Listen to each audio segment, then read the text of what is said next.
The morning sun cast long shadows across the Veterans Hospital parking lot as Robert Martinez pushed his wheelchair toward the main entrance. His weathered hands gripped the wheels with determination, though his body had been broken by years of war and neglect. The automatic doors whooshed open, and he rolled into the sterile hallway where the familiar smell of disinfectant mixed with despair. Robert had been coming to this hospital for 3 years now, ever since his condition had worsened. The shrapnel in his spine from Vietnam had finally won its long battle against his mobility. But it wasn't just his legs that had given up. His spirit had been crushed by something far worse than physical pain. It was the way people looked through him as if he didn't exist.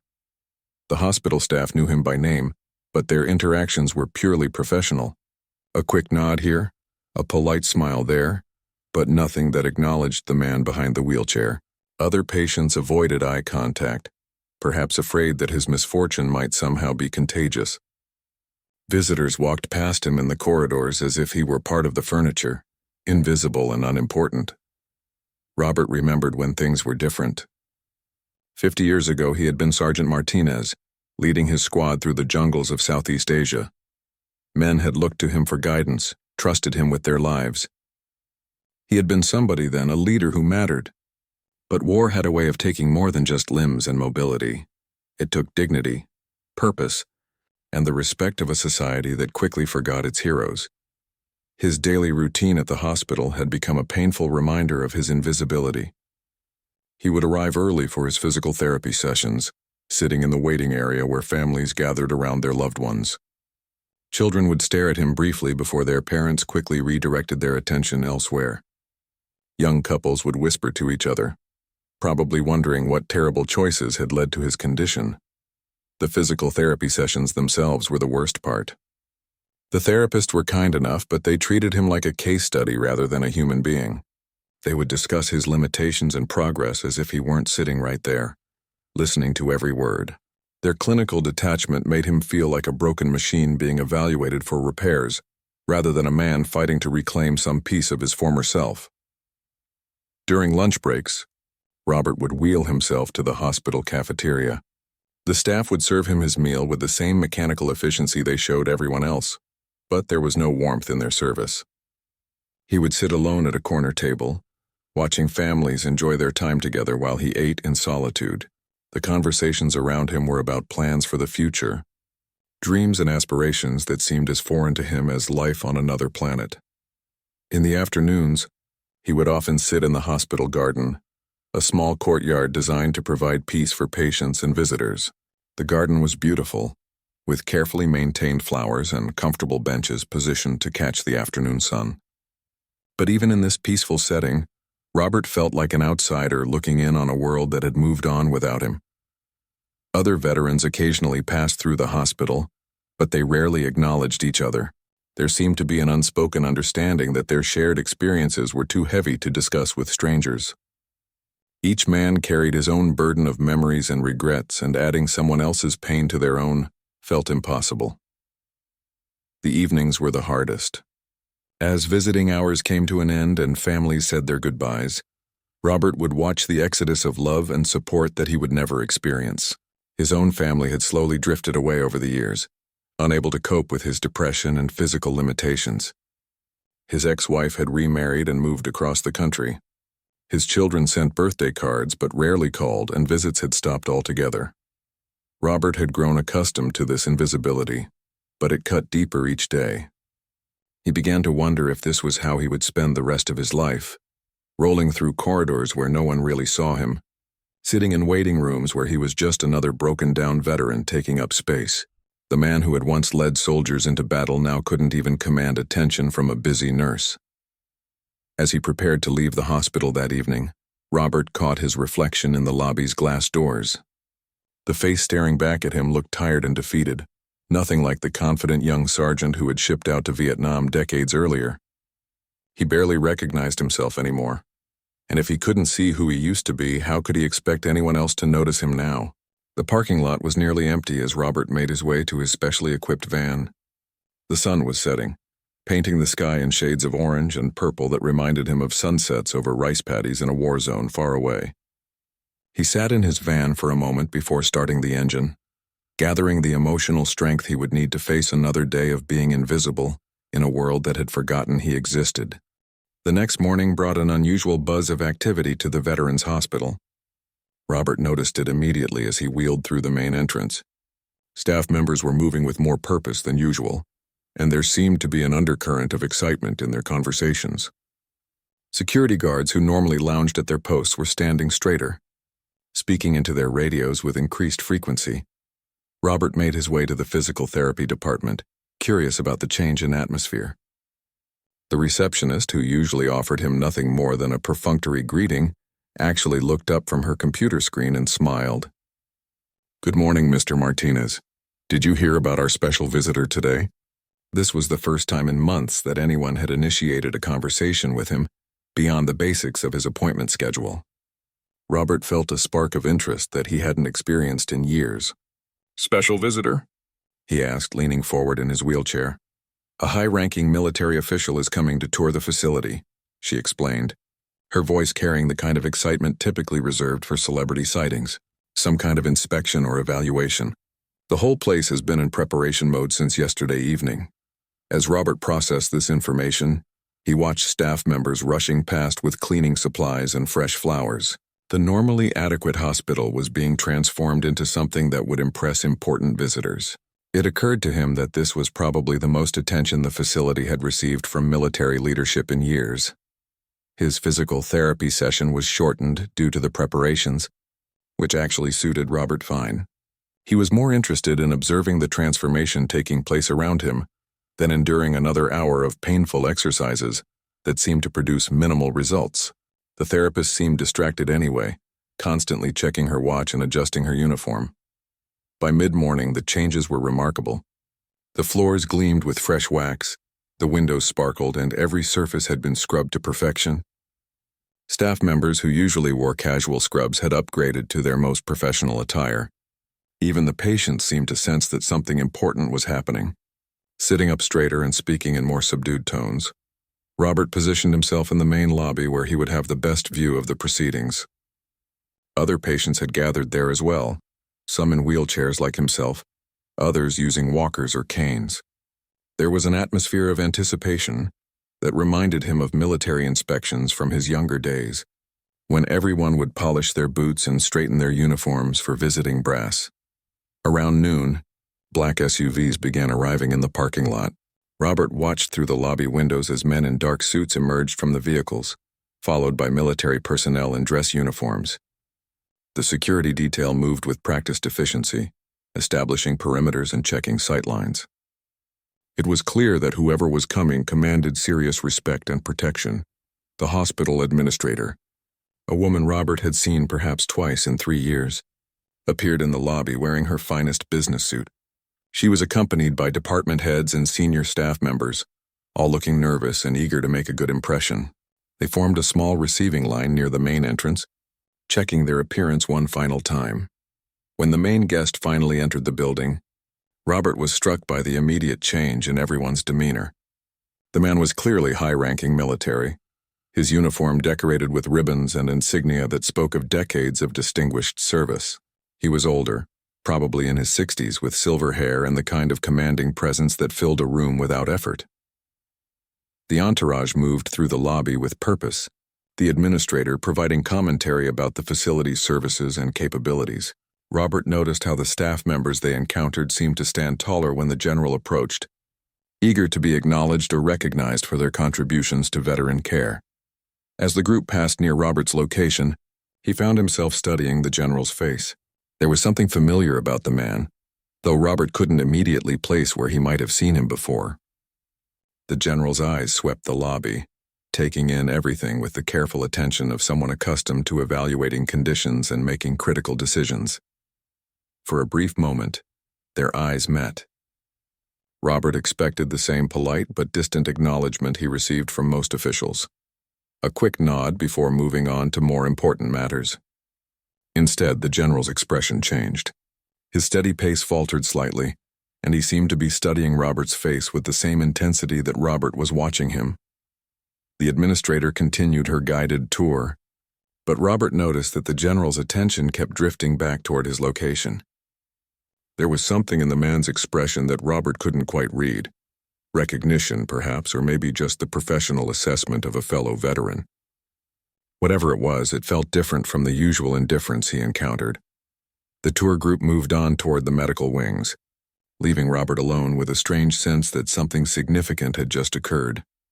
He couldn't shake the feeling that the general had seen him, not just as another patient taking up space in the lobby, but as someone worthy of notice. It was a sensation he hadn't experienced in so long that he almost didn't recognize it. As the afternoon progressed, Robert found himself replaying that moment of eye contact. There had been something in the general's gaze that suggested understanding, a shared knowledge that went beyond casual observation. For the first time in years, Robert felt like someone in authority had actually seen him as a person, rather than just another casualty of war. The tour had moved to the rehabilitation wing when Robert decided to follow at a distance.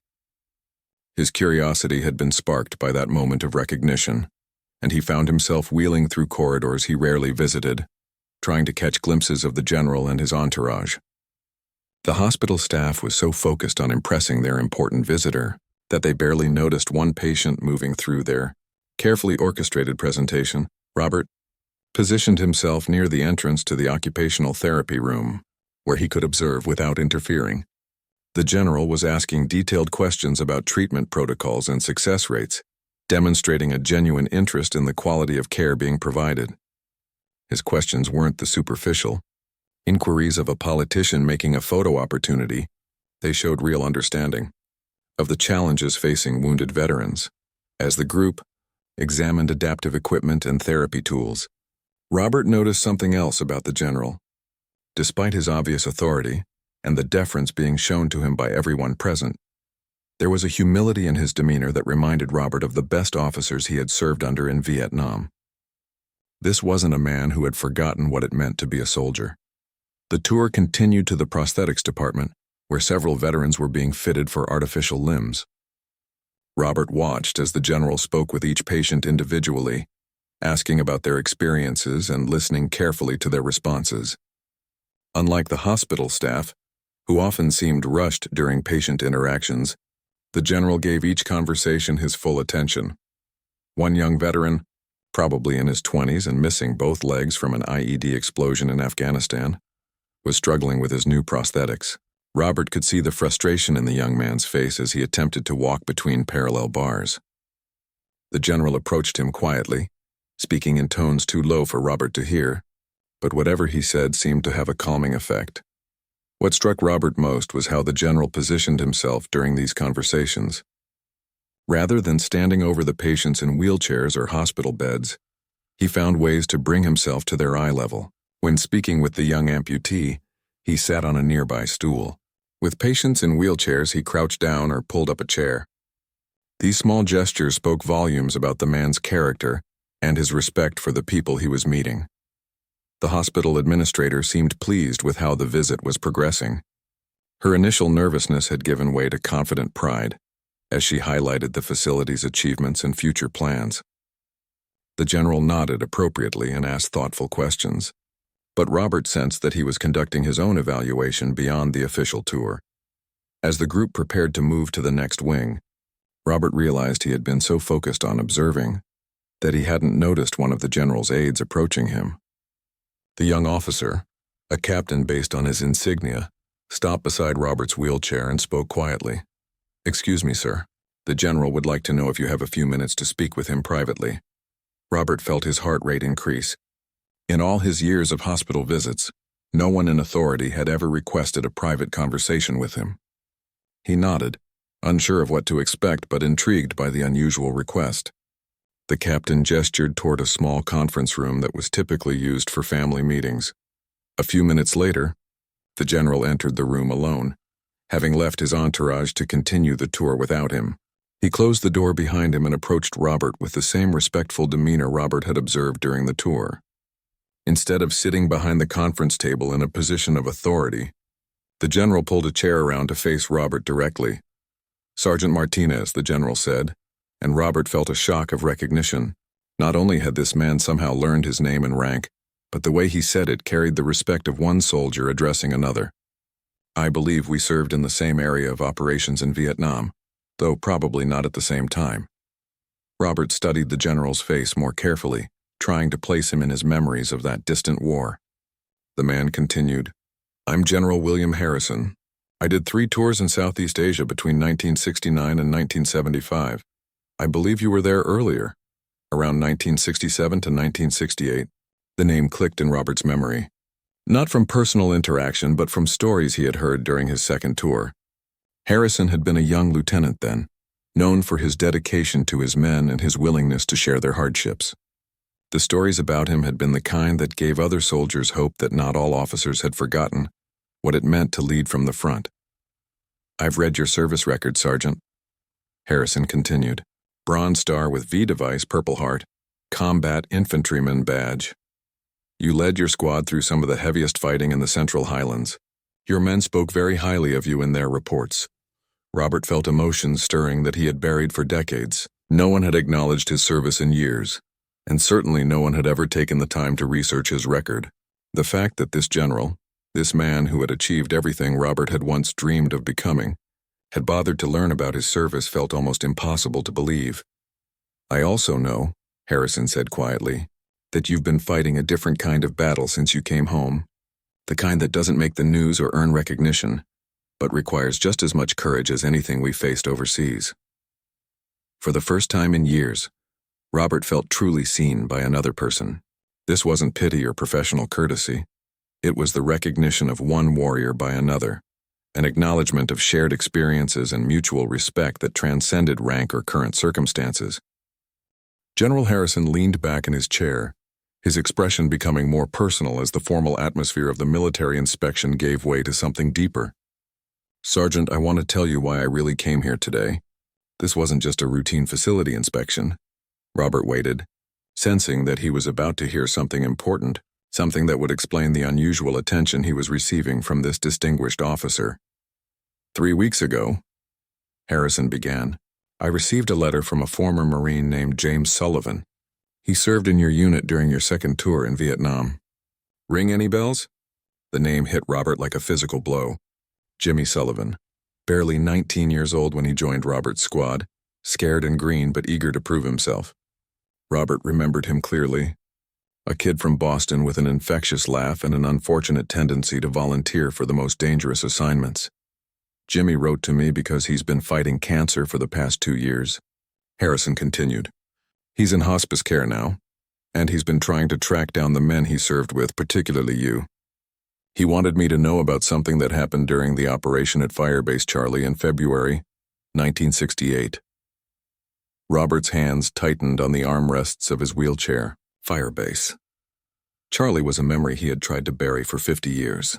It was where he had earned his Bronze Star, but it was also where he had lost 3 men from his squad, including a young soldier named Tommy Chen who had been in the country for less than a month. Jimmy told me about the night you stayed behind during the evacuation, Harrison said softly. How you went back 3 times into enemy fire to pull out wounded soldiers, when everyone else thought the position was lost. He said you carried him to the helicopter even though you were bleeding from shrapnel wounds yourself. The general paused, allowing Robert to process these memories. But that's not the part of the story that brought me here today. Jimmy told me about what you did afterward back at the base camp. Robert closed his eyes, remembering that awful night. The debriefing had been brutal. The company commander, a by-the-book officer who had never seen real combat, had questioned every decision Robert made during the firefight. 3 men were dead, and someone needed to be held accountable. The commander had suggested that Robert's reckless heroics had unnecessarily endangered his squad. Jimmy said you never defended yourself during that investigation, Harrison continued. You took full responsibility for the mission's outcome, even though everyone who was there knew you had saved at least 8 lives that night. You accepted a formal reprimand rather than point out that the intelligence you were given was completely wrong. The memories came flooding back now, the isolation he had felt after that incident, the way other soldiers began to look at him differently. His reputation as a leader had been destroyed by that one night, despite the Bronze Star that came later.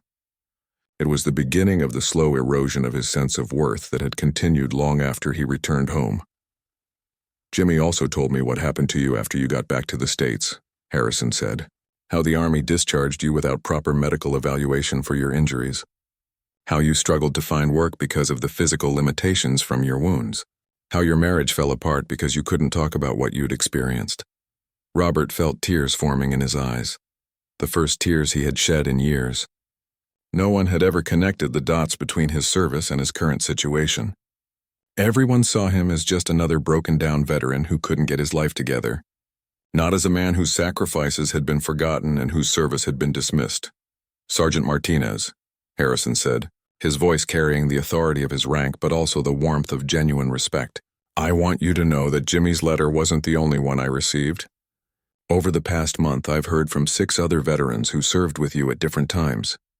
Every single one of them told me the same thing, that you were the kind of leader they would follow anywhere. The kind of soldier who put his men's welfare above his own safety. The general reached into his jacket and pulled out a manila folder. I've spent the past 3 weeks reviewing your complete service record, not just the sanitized version that appeared in your personnel file. I've read the after-action reports from Firebase Charlie, including statements from soldiers who were there. I've also reviewed the circumstances of your medical discharge. Harrison opened the folder and began reading from an official-looking document.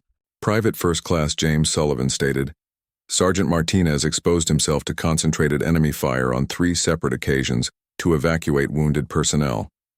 His actions directly resulted in saving 8 lives, including my own. Without his leadership and personal courage, our entire squad would have been lost.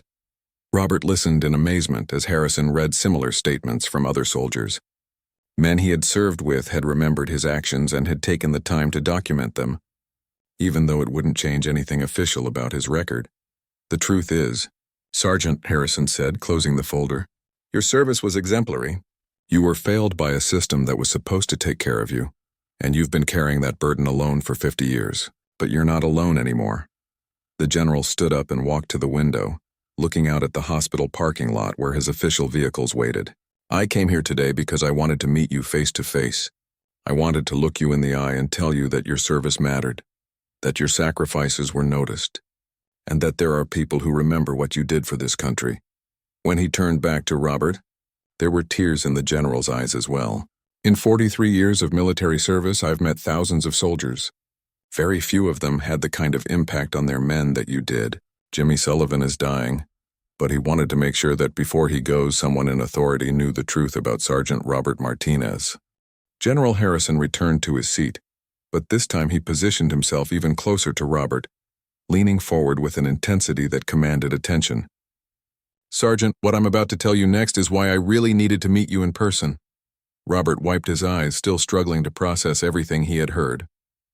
The validation of his service felt like a weight being lifted from his shoulders, but he sensed there was more to come. After I received Jimmy's letter and began researching your record, I discovered something that made me very angry. Harrison continued, your medical discharge was processed incorrectly. The Army Medical Board that evaluated you in 1969 failed to properly document the extent of your injuries, particularly the spinal damage from shrapnel. The general pulled out another set of documents from his folder.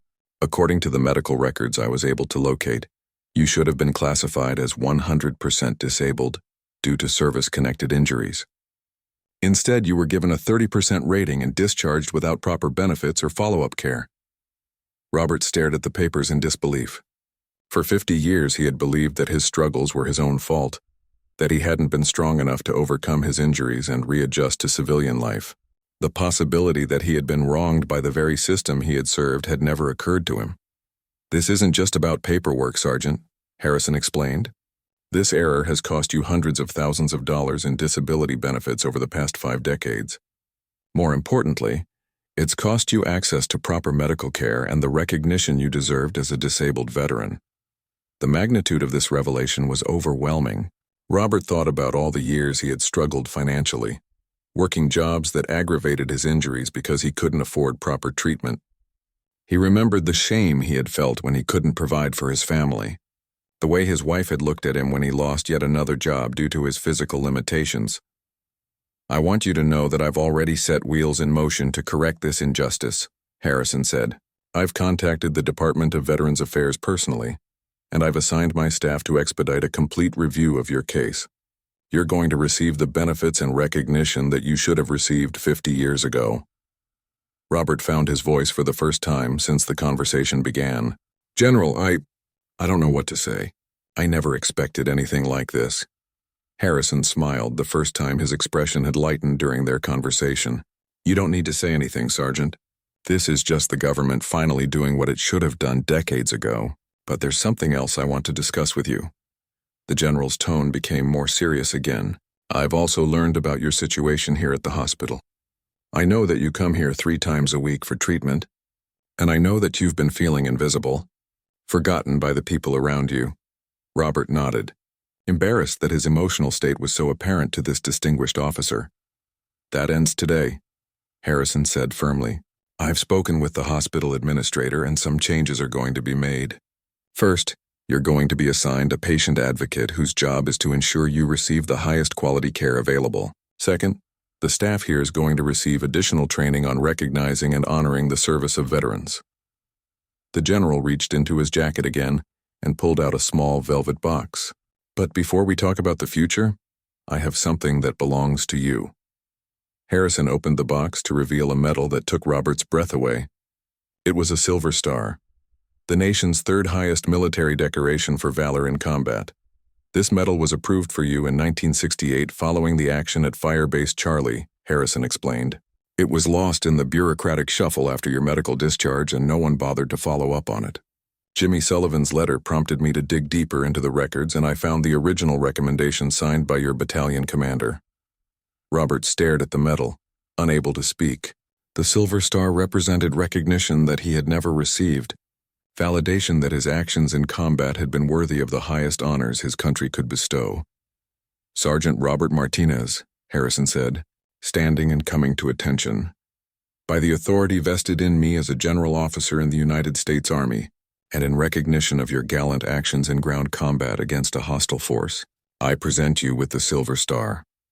The general carefully pinned the medal to Robert's shirt, then stepped back and rendered a crisp military salute. For a moment, Robert was transported back to his youth, when he was a soldier worthy of such respect and recognition. "General," Robert managed to say, his voice thick with emotion, "I served with a lot of good men who didn't make it home. This medal belongs to all of them, too." Harrison lowered his salute but maintained his respectful posture. "That's exactly what Jimmy Sullivan said you would say. He told me that your first thought would be for the men you couldn't save. That's what made you a great leader, Sergeant. You never forgot that leadership is about service to others."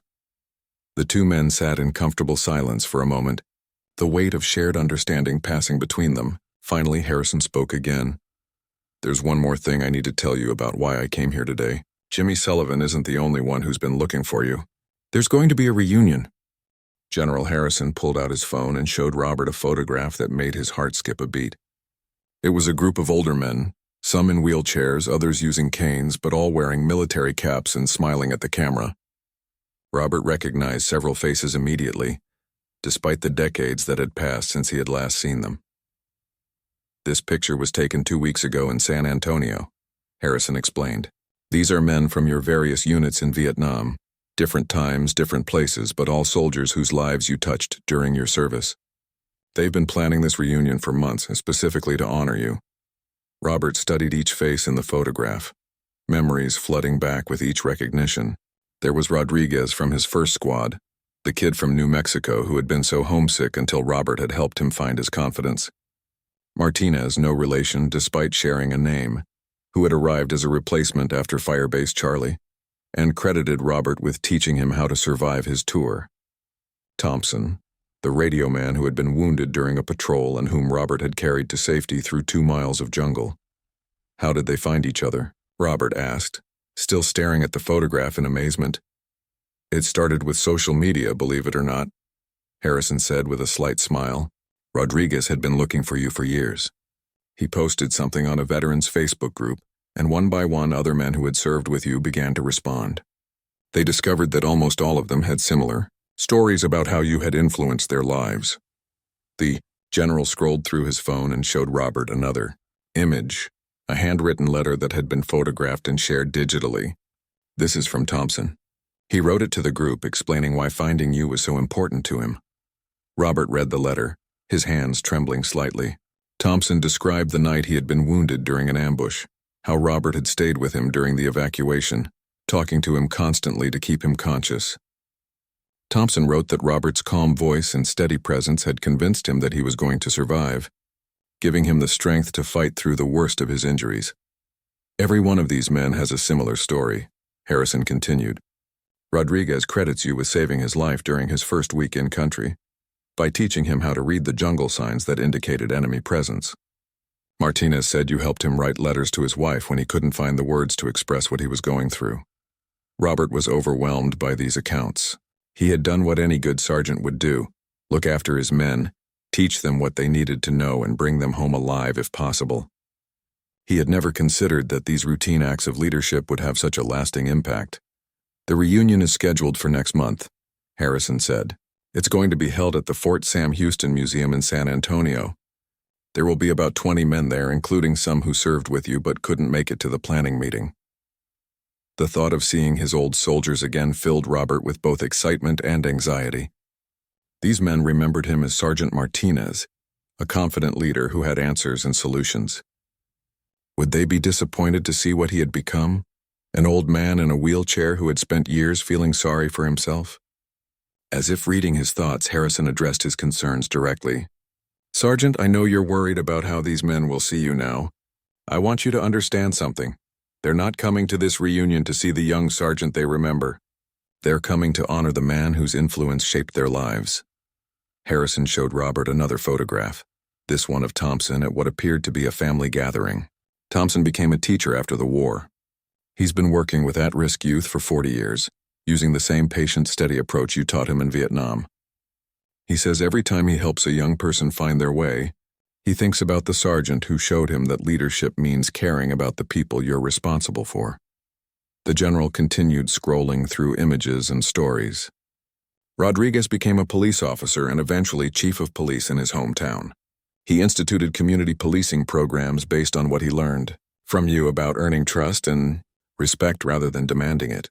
Each story revealed how Robert's influence had rippled outward through the decades, affecting not just the men he had served with, but countless others whose lives had been touched by his former soldiers. The leadership lessons he had shared in the jungles of Vietnam had been passed on to new generations, creating a legacy he had never imagined.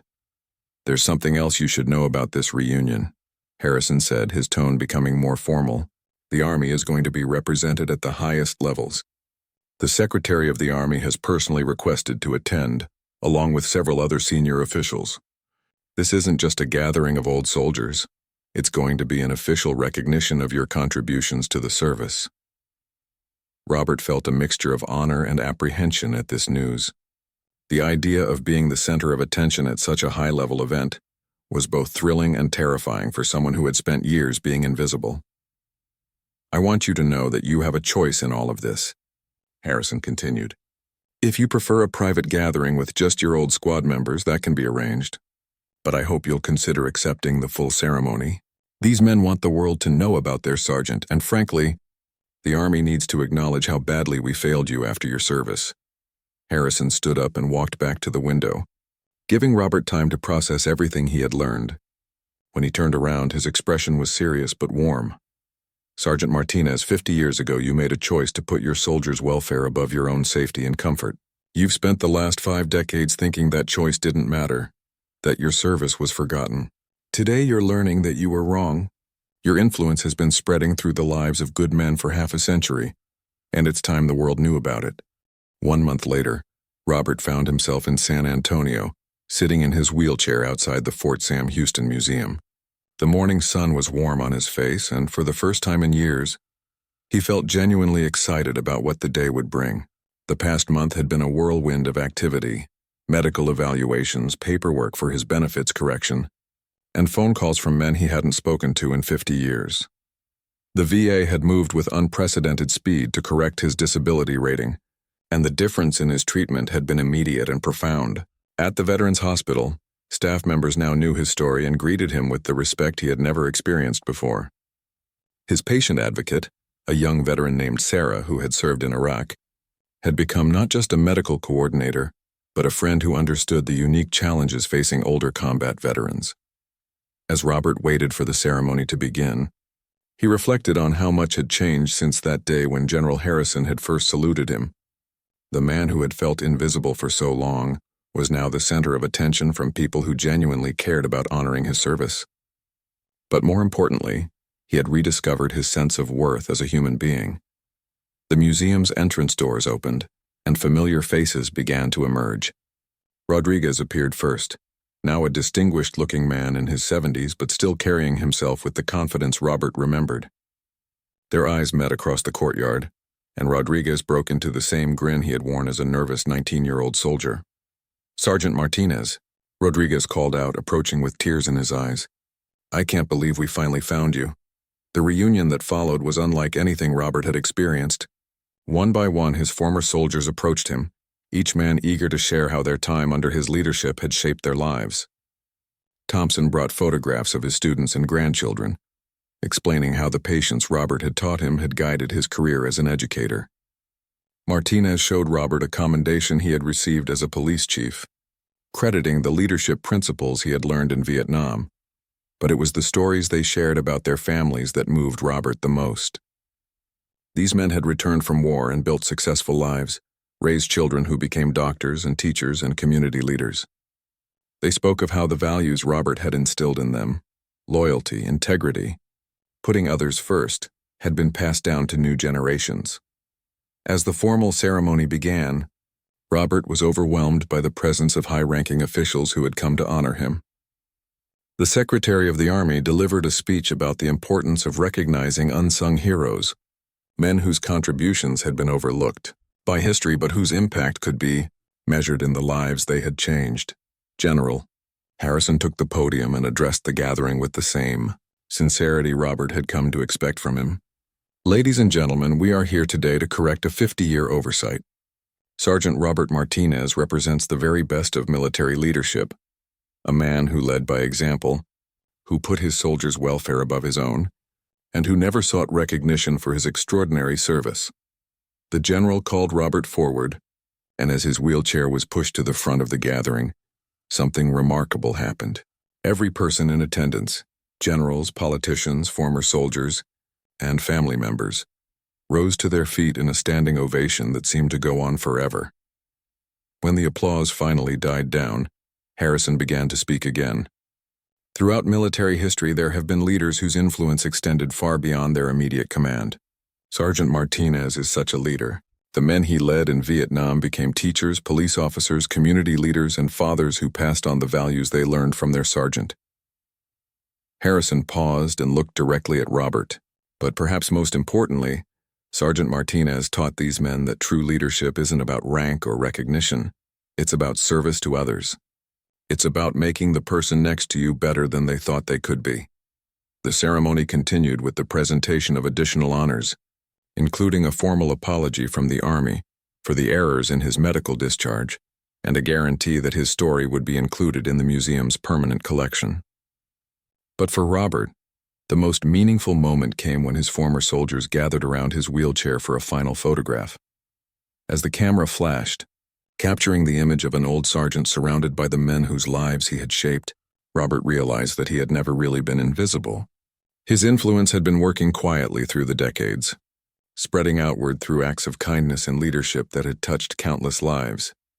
After the ceremony, as the crowd began to disperse, General Harrison approached Robert one final time. "Sergeant, I have one last thing to tell you. Jimmy Sullivan passed away 2 weeks ago, but he lived long enough to know that this day was going to happen. His family asked me to give you this." Harrison handed Robert a letter in Jimmy's handwriting. The note was brief but powerful. "Sarge, I kept my promise. Everyone knows now. You saved more than our lives in Vietnam. You showed us how to be men worth saving. Thank you for everything. Semper Fi, Jimmy." As Robert folded the letter and placed it in his pocket, he looked around at the faces of his former soldiers, now successful men in their 70s who had traveled from across the country to honor him. He thought about the hospital where he would return the next week. But now, as a man whose story was known and whose service was honored, for 50 years, Robert Martinez had believed he was forgotten, a broken-down veteran whose contributions didn't matter. Today he learned that his greatest victory hadn't been any single act of heroism in combat. It had been the quiet influence of a leader who cared about his people. The young soldiers he had shaped in Vietnam had carried his lessons into their civilian lives, creating a legacy that would continue long after he was gone. As his former soldiers said their goodbyes and promised to stay in touch, Robert realized that he had never really been invisible at all. Sometimes the most important victories are the ones that take 50 years to recognize, and the greatest leaders are those who measure their success not by the recognition they receive, but by the lives they help others build.